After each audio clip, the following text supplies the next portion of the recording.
Dia di dalam Kristus Tuhan. Amin. Baik, terima kasih. Baik, anak-anak ibu yang hebat, melanjutkan tema yang sama. Nanti masih dengan tujuan yang sama juga. Kemarin sudah disampaikan bahwa tujuan pembelajaran kita ini dengan belajar tentang hal tema ini, maka kalian semua sudah bisa memahami dan mensyukuri bahwa Tuhan itu berkarya mengubah kehidupan kita maupun dunia. Jadi itu tujuannya ya. Kita paham bahwa Tuhan yang mampu mensyukuri dan kita sehingga terjadi perubahan dalam hidup kita. Maka untuk kita ini adalah langkah-langkah perubahan. Ya, oke. Sekarang kalian kelas 7. Bagaimana rasanya sudah menjadi anak kelas 7? Pertama saat beribadah, Ya, bangun pagi, betul. Selama ini berarti lama banget.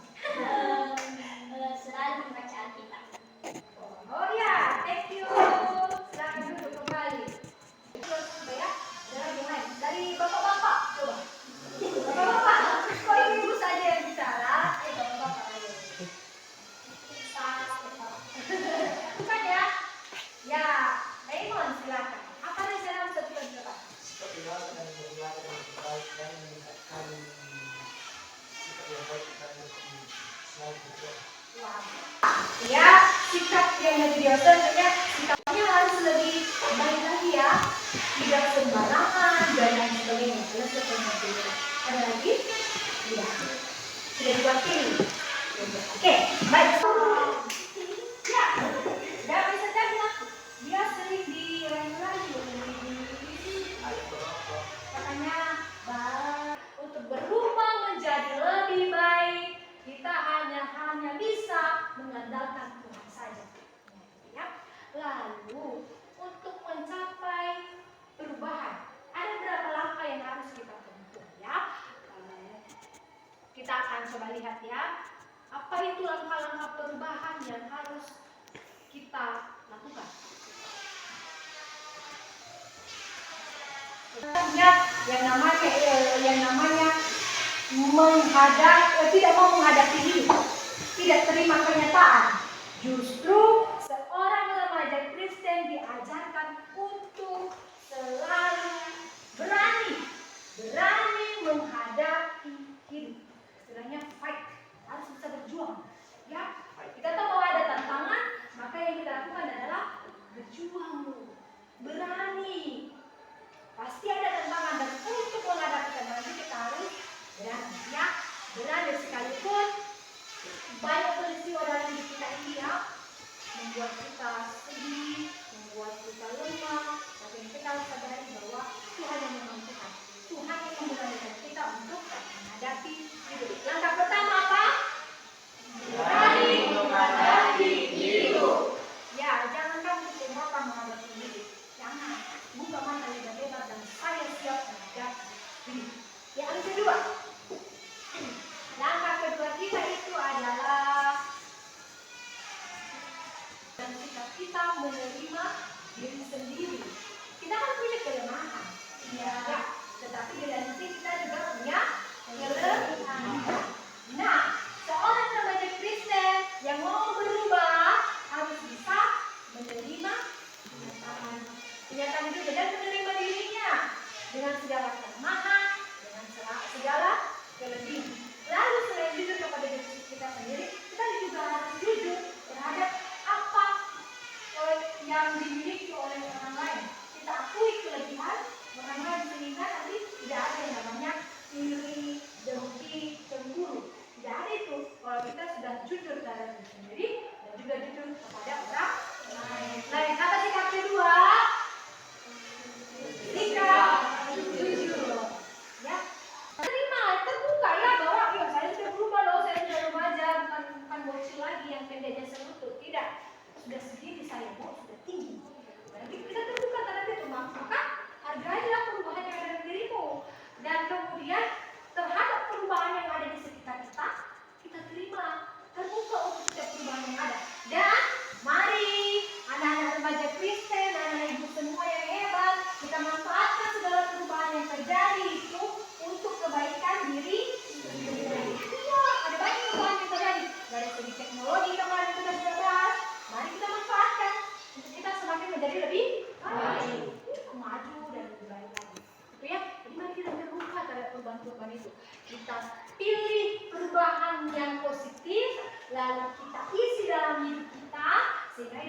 menjadi lebih baik. Nah itu sehingga kan, sehingga itu bisa mempermudah kita untuk menjadi baik lagi ke depan. Nah, begitu.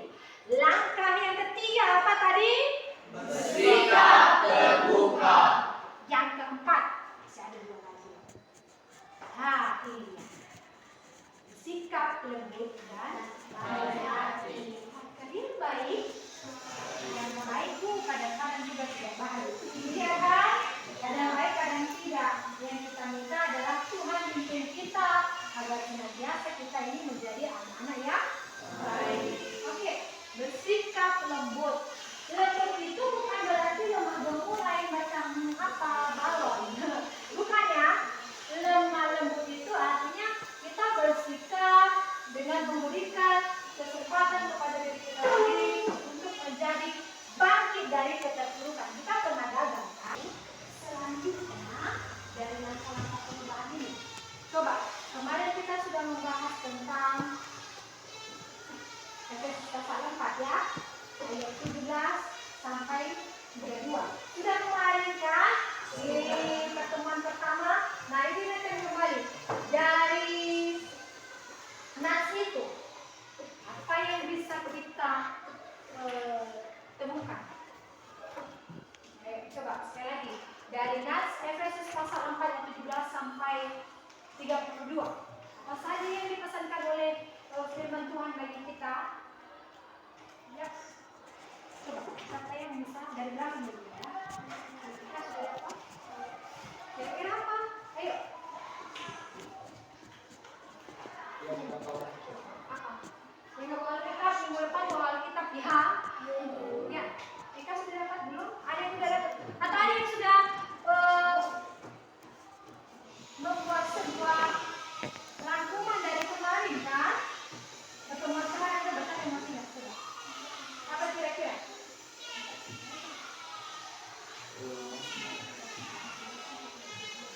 Ayo, Efesus 4, 17-22. Apa saja itu yang disebutkan dalam teks itu, apa yang diajarkan oleh firman Tuhan bagi kita kemarin ya? Jangan hidup lagi sama seperti orang-orang yang tidak mengenal Allah dan dengan pikirannya yang sia-sia. Ada lagi. Kita harus meninggalkan perbuatan-perbuatan apa? Kan dipesankan di situ ya kan? Tidak kan? Oh, udah kita iya ya. Udah apa? Udah apa lagi? Ayo. Ya, di situ kita dipesankan untuk meninggalkan manusia lama, menjadi manusia yang baru. Begitu ya. Baik. Dari apa yang sudah Umi sampaikan dari pelajaran kita hari ini, coba bagaimana, saya mau tanya, bagaimana caramu untuk menghadapi perubahan? Ayo, masing-masing. Kira-kira bagaimana cara menghadapi perubahan itu? Kita kan berubah, kita kan berubah. Jadi sekarang bagaimana cara menghadapi perubahan itu? Dari belakang lah, Ferdi. Apa yang kamu lakukan? Bagaimana sikapmu dalam menghadapi perubahan?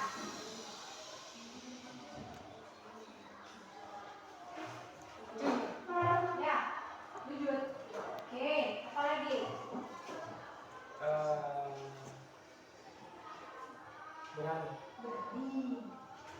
Saya yang berani bu. Oke, Menerima keadaan yang baru. oke, ada yang lain tidak?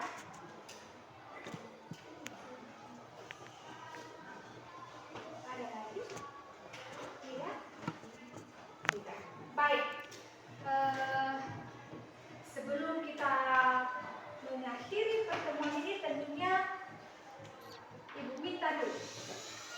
Siapa yang? Oh, tapi sebelum Pak, ini ada tugas pengen ya untuk memasuki kita ini. Bagi kertasnya dikerjakan baik-baik.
balita adalah manusia yang sudah menerima Tuhannya dalam hidupnya dan melakukan melakukan perintah Tuhan dalam kehidupan sehari dan berikutnya ada 5 langkah perubahan. Pertama tadi apa Bu? Berani menghadapi hidup. Yang kedua, Bersikap jujur. langkah yang ketiga, bersikap terbuka. Langkah yang keempat, Bersikap lembut dan baik. Dan yang kelima, percaya bahwa Tuhan masih terjadi. oke, let's go. Sebelum kita mengakhiri, ayo kita tanya. Baik, demikian pelajaran